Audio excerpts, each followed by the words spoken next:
जय गुरुदेव।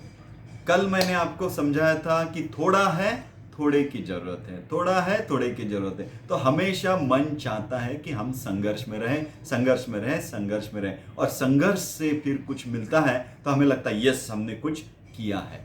ये बात हो गई मन की। मैं इसके आगे का एक रहस्य आपको बताने वाला हूं। रहस्य ये है कि जब हमारा आंतरिक संघर्ष पूरा हो जाता है, जब हमारा आंतरिक संघर्ष खत्म हो जाता है, तभी हमें इस दुनिया में सब कुछ मिल जाता है।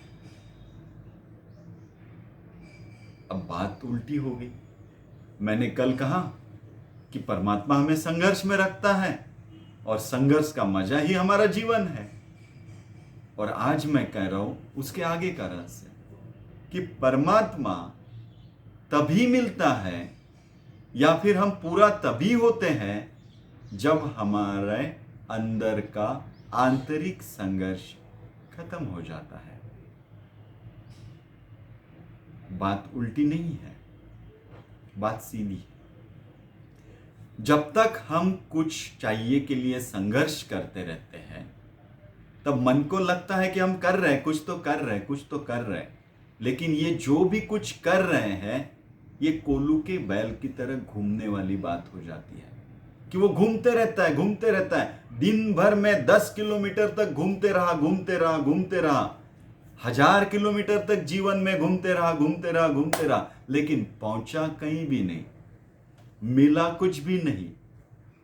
तो ये संघर्ष वाली बात जो है ना, ये ऐसी है कि संघर्ष करते रहे, घूमते रहे, घूमते रहे, घूमते रहे, लेकिन मिला कुछ भी नहीं, और आखिरी वक्त तक सिर्फ संघर्ष ही बचा। जब आंतरिक संघर्ष खत्म हो जाता है, पार हो जाता है, तब जो मिलता है वो पूरा मिलता है।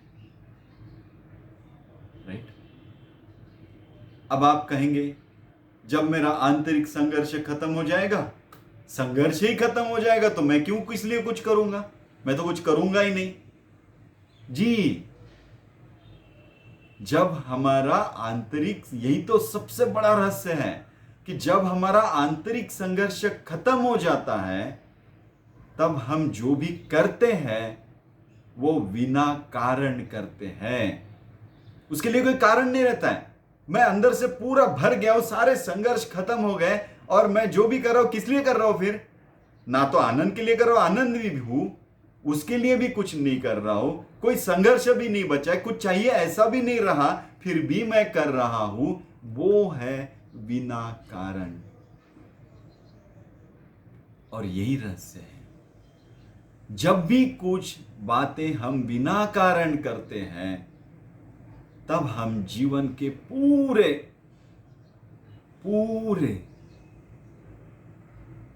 तृप्तता को उपलब्ध होते हैं। अब मैं ये भी नहीं कहूंगा कि तृप्तता को उपलब्ध होते हैं, मैं ये कहूंगा कि तभी हमारा जीवन पूरा हो जाता है जब हम बिना कारण करते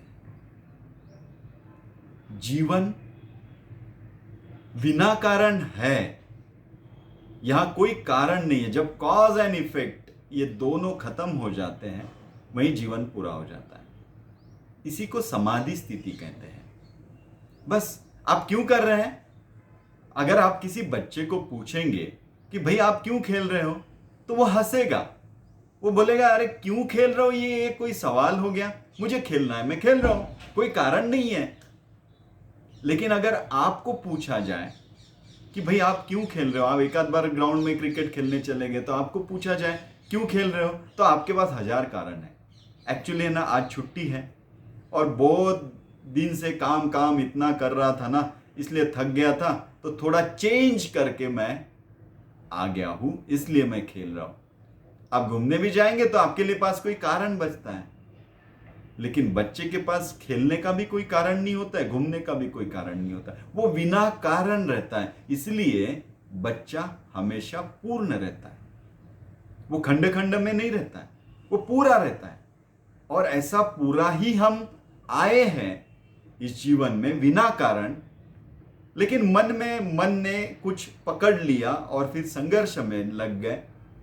जिस दिन हमें फिर से वो रियलाइज हो जाता है कि यह संघर्ष से हम कहीं नहीं पहुंचते हैं, सिर्फ कोल्हू की बैल की तरह घूमते रहते हैं, उस दिन हम जीवन को पूरा कर लेते हैं। तो संघर्ष चाहिए है इसलिए कि वो अनुभव हो सके, वो अनुभव में आ सके कि संघर्ष से हम कहीं नहीं पहुंचते हैं। नहीं तो फिर तो बाकी ऊपर ऊपर की बातें होगी। किसी ने आपको कहा अरे संघर्ष से कहीं नहीं पहुंचता है, तो आप बोले ऐसा थोड़ी होता है। किसी 20 साल के लड़के को आप बोलो अरे यहाँ पे दौड़ने वाली कोई बात नहीं है बेटा, यहाँ कोई संघर्ष नहीं है। लेकिन वो कहे ऐसे कैसे नहीं है, संघर्ष है, ये करना जो वो मुझे हासिल करना है, तो बड़े संघर्ष से वो हासिल करने की कोशिश करता है। लेकिन वही आप 60-70 साल के किसी बूढ़े आदमी से अगर पूछो कि भैया संघर्ष, तो बोलेगा यहाँ पे संघर्ष से कुछ नहीं मिलता है, यहाँ पूरा होता है बस बिना कारण, और बिना कारण रहना, बिना कारण करना, यही तो रहस्य है। सोचिए